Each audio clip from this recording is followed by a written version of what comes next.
तो hello hello भाई लोग, स्वागत है आपका आज के नए टॉपिक में। आज हम लोग पढ़ने जा रहे हैं एडमिनिस्ट्रेटिव लॉ का अगला टॉपिक, जो कि है शक्तियों के पृथक्करण का सिद्धांत। जो कि है क्या? शक्तियों के पृथक्करण का सिद्धांत। दूसरा हम लोग का टॉपिक है आज का प्रत्यायोजित विधायन पर क्रियात्मक नियंत्रण। प्रत्यायोजित विधायन पर क्रियात्मक नियंत्रण। और तीसरा हम लोग का टॉपिक है पक्षपात के विरुद्ध नियमन। पक्षपात के विरुद्ध नियमन। तो आज हम लोग के जो टॉपिक्स हैं वो है, पहला है शक्ति पृथक्करण का सिद्धांत, दूसरा है प्रत्यायोजित विधायन पर प्रतिक्रियात्मक प्रक्रियात्मक नियंत्रण, और तीसरा है पक्षपात के विरुद्ध नियम। चलिए शुरू करते हैं। तो यह प्रश्न क्या है? प्रशासनिक विधि लॉ से संबंधित है, यानी कि एडमिनिस्ट्रेटिव लॉ से संबंधित है। निम्नलिखित के प्रत्येक बिंदु से विस्तृत विवरण दिया गया है। पढ़ते हैं भाई, विस्तृत विवरण क्या दिया गया हुआ है। हम लोग का पहला टॉपिक है शक्तियों के पृथक्करण का सिद्धांत, यानी कि doctrine of separation of powers. Doctrine of separation of powers. तो शक्तियों के पृथक्करण का सिद्धांत शासन के तीन प्रमुख अंगों, यानी कि विधायिका, कार्यपालिका और न्यायपालिका के बीच शक्तियों के स्पष्ट विभाजन पर आधारित है। शक्तियों के पृथक्करण का सिद्धांत शासन के जो तीन प्रमुख अंग होते हैं, पहला होता है विधायिका यानी कि लेजिस्लेचर, कार्यपालिका यानी कि एग्जीक्यूटिव, और न्यायपालिका यानी कि जुडिशरी के बीच जो शक्तियों के स्पष्ट विभाजन पर आधारित है शक्तियों के पृथक्करण का सिद्धांत। इसकी जो मुख्य विशेषताएं होती हैं वो क्या होती हैं? सिद्धांत का मूल उद्देश्य, भारत में स्थिति क्या है इसकी, इसके अंतर्गत भी बहुत चीजें आती हैं, इसका महत्व क्या होता है इस सिद्धांत का, और उसके बाद क्या आती हैं इनकी सीमाएं। ठीक है, चलो भाई पढ़ते हैं एक एक करके। तो इसमें क्या कह रहा है? मुख्य विशेषताओं में कह रहा है सिद्धांत का मूल क्या है, इसका फंडामेंट क्या है, इसका फंडामेंटल क्या है। तो यह सिद्धांत 18वीं शताब्दी से के फ्रांसीसी विद्वान मॉन्टेस्क्यू द्वारा प्रस्तावित किया गया। तो शक्तियों के पृथक्करण का सिद्धांत जो है वो 18वीं सदी यानी 18वीं शताब्दी के जो फ्रांसीसी विद्वान थे, कौन थे? मॉन्टेस्क्यू। उनके द्वारा यह प्रस्तावित किया गया था कि शक्तियों के पृथक्करण होना चाहिए, शासन की तीन प्रमुख जो स्तंभ है उनके बीच में होना चाहिए। पहला हो गया लेजिस्लेचर यानी कि कार्यपालिका, न्यायपालिका और विधायिका। ठीक है, फिर उद्देश्य इसका क्या था? सत्ता के केंद्रीकरण को रोकना। मतलब सत्ता के केंद्रीकरण या सेंट्रलाइजेशन जो हो जाता, सत्ता के एक के हाथ में शक्ति नहीं रहनी चाहिए। सत्ता का जो केंद्रीकरण है उसको रोकने के लिए क्या किया गया था? शक्तियों के पृथक्करण के सिद्धांत का वो रखा गया था, मैप रखा गया था। शक्तियों के पृथक्करण के सिद्धांत की नींव रखी गई थी। इनको सत्ता के केंद्रीकरण को रोकना और अधिकारों का दुरुपयोग ना हो, इसलिए उसे सुनिश्चित करना ही इसका क्या था? सबसे ज्यादा बड़ा उद्देश्य था। भारत में स्थिति क्या आती शक्तियों का पृथक्करण के सिद्धांत की? भारत में शक्तियों का पृथक्करण कठोर नहीं बल्कि लचीला है। भारत में जो शक्तियों का पृथक्करण है वो कठोर नहीं है बल्कि क्या है? लचीला है, फ्लेक्सिबल है। पहला क्या देखा जाए? संवैधानिक व्यवस्था देखें और उसका उदाहरण देखें। संवैधानिक व्यवस्था में क्या कह रहा है? संविधान के अनुच्छेद 50 में कार्यपालिका और न्यायपालिका के पृथक्करण की बात की गई है। संविधान की कौन सा अनुच्छेद? आर्टिकल 50 में जो कार्यपालिका हो गए और न्यायपालिका के जो पृथक्करण की बात की गई है। उदाहरण के रूप में कहें तो जो राष्ट्रपति होता है वो विधेयक पर क्या करता है? हस्ताक्षर करता है, यानी कि अपने साइन करता है विधेयक पर। और विधायिका का कार्य जो होता है उस पर हस्ताक्षर कौन करता है? राष्ट्रपति करता है। ठीक है, और प्रधानमंत्री सरकार चलाते हैं, और जो प्रधानमंत्री वो क्या करते हैं? सरकार चलाते हैं, यानी कि कार्यपालिका से रिलेटेड हो गए। और जबकि न्यायपालिका कानून की व्याख्या करती है। जो न्यायपालिका है वो कानून की व्याख्या करती है, व्यवस्था को तो मतलब बनाए रखती है। ठीक है, उसके बाद इसका जो महत्व होता है वो महत्व क्या है? इसका महत्व है कि जो लोकतांत्रिक व्यवस्था है, लोकतांत्रिक व्यवस्था को क्या करना? सुदृढ़ बनाता है। लोकतांत्रिक व्यवस्था को क्या बनाता है? सुदृढ़ बनाता है। उसके बाद क्या करता है? चेक एंड बैलेंस की व्यवस्था स्थापित करता है। चेक करना और एंड बैलेंस बनाए रखना, उसकी व्यवस्था को क्या स्थापित करता है? शक्तियों के पृथक्करण का सिद्धांत क्या करता है? स्थापित करता है। उसी के बाद देखा जाए स्वतंत्र और निष्पक्ष कार्यपालिका को प्रोत्साहित करता है। कौन कौन करता है? शक्तियों के पृथक्करण का सिद्धांत करता है। ठीक है, तो महत्व इसका क्या क्या हो गया? पहला, लोकतांत्रिक व्यवस्था को सुदृढ़ तरीके से बनाता है, डेमोक्रेसी को बहुत अच्छे से बना के रखता है, उसको बैलेंसिंग बनाकर कंट्रोल रखता है, चेक एंड बैलेंस की व्यवस्था स्थापित करता है, और स्वतंत्र और निष्पक्ष न्यायपालिका और प्रोत्साहित करता है। उसी के तरीके से देखें तो सीमाएं होती हैं इसकी, जो लिमिटेशंस हो गई। तो लिमिटेशंस इसकी होती है जो भारत में एक पूर्ण पृथक्करण संभव नहीं होता। जो भारत होता है उसमें क्या है? पूर्ण पृथक्करण संभव नहीं है, पूरी तरीके से सबको सेपरेशन संभव नहीं है। उदाहरण के लिए अगर देखें तो अध्यादेश जारी करना कार्यपालिका का विधायिका में हस्तक्षेप है। अगर अध्यादेश जारी करेंगे तो एग्जीक्यूशन जो कर रहा है बंदा, यानी जो कार्यपालिका वो विधायिका के में हस्तक्षेप करेगा ही करेगा। तो अध्यादेश जारी करना क्या है? कार्यपालिका का विधायिका में हस्तक्षेप है ही है। तो इसीलिए पूर्ण रूप से पृथक्करण संभव है ही नहीं भारत में। ठीक है, उसी तरीके से देखा जाए जो प्रशासनिक न्यायाधिकरण होता है, यानी कि जो एडमिनिस्ट्रेटिव ट्रिब्यूनल्स होते हैं, उसमें न्यायपालिका और कार्यपालिका के बीच मिश्रण देखा जाता है। प्रशासनिक न्यायाधिकरण यानी कि जो एडमिनिस्ट्रेटिव ट्रिब्यूनल्स हो गए उसमें क्या देखा जाता है, जो न्यायपालिका होगी और जो कार्यपालिका होती है उसके बीच क्या देखा जाता है, मिक्सचर देखा जाता है, यानी मिश्रण देखा जा सकता है। ठीक है, उसी के बाद देखें तो जो प्रत्यायोजित विधायन होता है, यानी कि जो प्रत्यायोजित विधायन पर प्रक्रियात्मक नियंत्रण करना, यानी procedural control over delegated legislation, इसके ऊपर क्या करना, प्रत्यायोजित विधायन पर प्रक्रियात्मक नियंत्रण करना, ये हम लोग का दूसरा टॉपिक था। तो ये क्या कह रहा है, तो प्रत्यायोजित विधायन होता है यानी कि डेलीगेटेड लेजिस्लेशन क्या होता है, जब विधायिका अपना कुछ विधायी अधिकार कार्यपालिका को सौंप देती है तो उसे प्रत्यायोजित विधायन कहा जाता है। जब क्या करती है, जो विधायिका होती है अपना कुछ विधायी अधिकार, जो कुछ विधायी अधिकार है वो कार्यपालिका को क्या कर देती है, सौंप देती है, उसको प्रदान कर देती है, तो उसे क्या कहते हैं, प्रत्यायोजित विधायन कहा जाता है। तो उसे क्या कहा जाता है, प्रत्यायोजित विधायन कहा जाता है। यह प्रशासन को उन विषयों पर नियमन, यानी कि यह प्रशासन को क्या करती है, उन विषयों पर नियम और उपनियम बनाने की क्या करती है, शक्ति देता है, जिनके लिए मुख्य विधायिका विस्तृत प्रावधान नहीं बना सकती। ये क्या करता है, यह प्रशासन को उन विषयों पर, जो ऐसे सब्जेक्ट हो गए, ऐसे टॉपिक पर क्या बनाता है, नियम और एक उपनियम बनाने की क्या देता है, शक्ति देता है, जिनके लिए जो मुख्य विधायिका है वो विस्तृत प्रावधान नहीं बना सकती है। ठीक है, इसी तरीके से देखा जाए तो क्या होगा, इस तरीके से देखा जाए तो प्रक्रियात्मक नियंत्रण होता है, यानी कि जो प्रक्रियात्मक नियंत्रण है वो कैसे देखेंगे, तो विधायिका द्वारा कार्यपालिका को दिए गए अधिकारों के उपयोग को नियंत्रित करने के लिए निम्नलिखित प्रक्रियाएं क्या करी जाती हैं, अपनाई जाती है। निम्नलिखित प्रक्रियाएं क्या करी जाती हैं, अपनाई जाती हैं, किसको नियंत्रित करने के लिए, विधायिका द्वारा जो कार्यपालिका को दिए गए अधिकार है उसके उपयोग को नियंत्रित करने के लिए। पहला क्या होगा, संसदीय निगरानी रखी जाती है। क्या करी जाती है, सबसे पहले तो संसदीय निगरानी रखी जाती है, यानी कि जो पार्लियामेंट्री ओवरसाइट होती है उसको रखा जाता है। देखा जाए तो संसद या विधानमंडल जो होता है तो प्रत्यायोजित विधायन पर निगरानी रखती है। संसद हो गया या जो विधानमंडल होता है वो क्या करता है, प्रत्यायोजित विधायन होता है उसमें क्या रखती है, निगरानी रखती है। उसी के बाद देखा जाए तो विधायिका में नेगेटिव या पॉजिटिव अप्रूवल प्रक्रिया द्वारा प्रत्यायोजित नियमों को रद्द या अनुमोदित किया जा सकता है।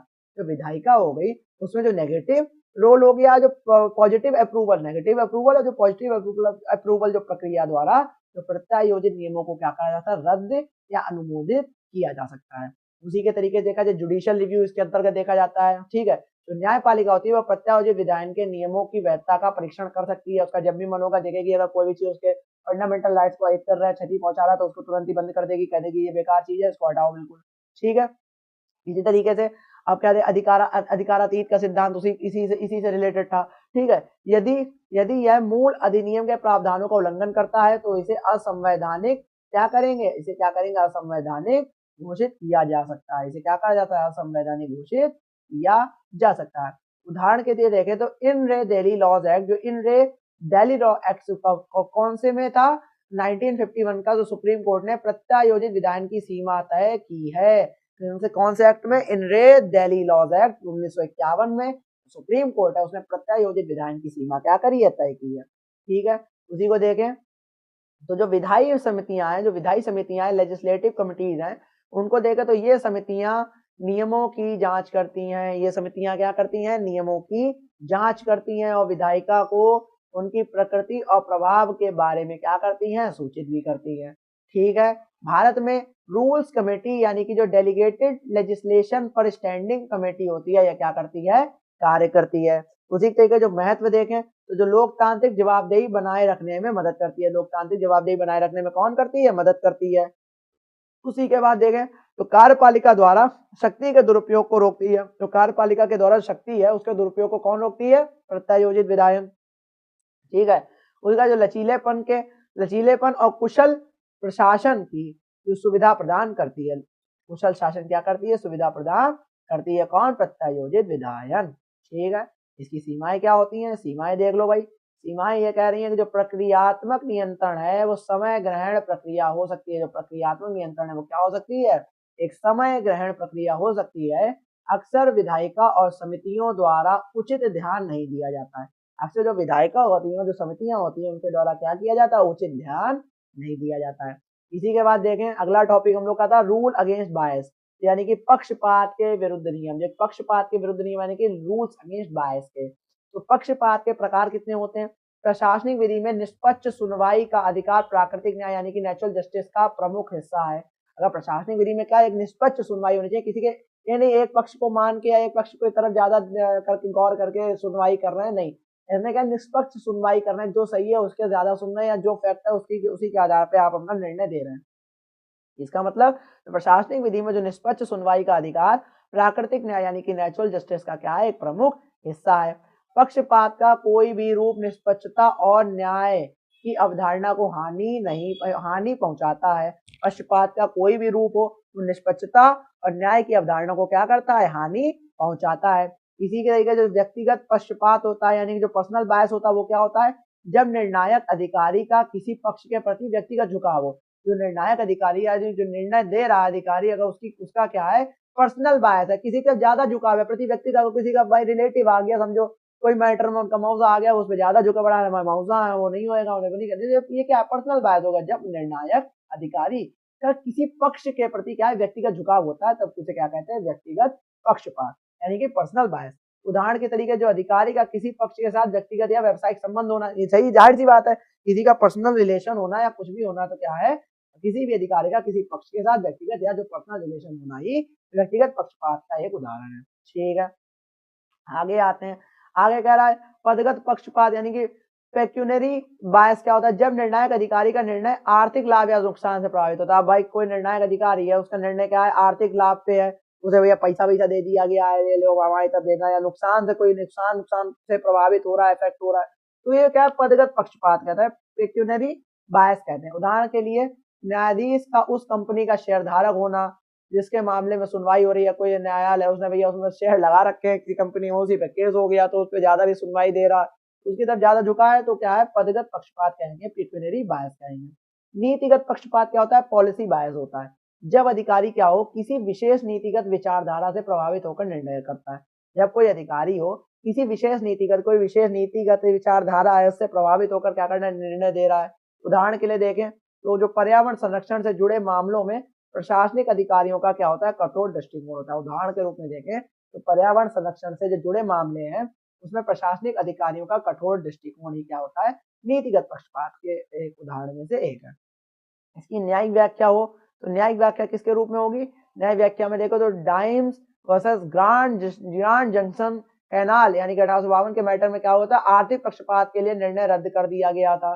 उसी का जो Maneka Gandhi versus union of India में निष्पक्षता और प्राकृतिक न्याय के सिद्धांतों पर जोर दिया गया था। ठीक है, जो मेनका गांधी वाला मैटर हुआ था।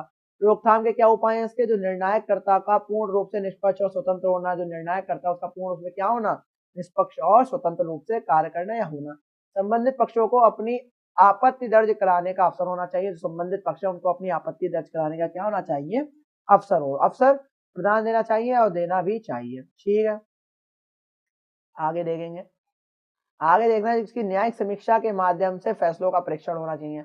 जुडिशियल रिव्यू के माध्यम से क्या होना चाहिए, फैसलों का क्या होना चाहिए, परीक्षण होना चाहिए। महत्व देखें इसका तो निष्पक्षता सुनिश्चित करता है, लोकतंत्र और न्याय की प्रणाली को मजबूत करता है और नागरिकों के प्रशासनिक प्रणाली के प्रति क्या करता है, विश्वास पैदा करता है। कौन करता है भाई, जुडिशियल रिव्यू, न्यायिक समीक्षा। ठीक है, उसी के तरीके देखें तो शक्तियों का क्या करना, पृथक्करण क्या है, शक्तियों के पृथक्करण का सिद्धांत, प्रत्यायोजित विधायन पर प्रक्रियात्मक नियंत्रण और पक्षपात के विरुद्ध नियमन प्रशासनिक कानूनों के 3 महत्वपूर्ण स्तंभ है। तीनों बहुत ज्यादा इंपॉर्टेंट क्या है, पिलर्स हैं इन तीनों के, किसका, एडमिनिस्ट्रेटिव लॉ के। यह सिद्धांत प्रभावी प्रशासन, पारदर्शिता और न्यायिक प्रणाली की निष्पक्षता को सुनिश्चित करने में मदद करते हैं। ठीक है, जो सिद्धांत है सभी प्रभावी प्रशासन को, पारदर्शिता, ट्रांसपेरेंसी को, जो न्यायिक प्रणाली है, जुडिशियल सिस्टम है, उसकी क्या करते हैं, निष्पक्षता सुनिश्चित करने के लिए क्या करते हैं, मदद करते हैं। उसी के तरीके देखा जो प्रशासनिक विधि है वो इन सिद्धांतों के माध्यम से नागरिक अधिकारों की सुरक्षा और शासन के कुशल संचालन के बीच क्या करती है, संतुलन स्थापित करती है।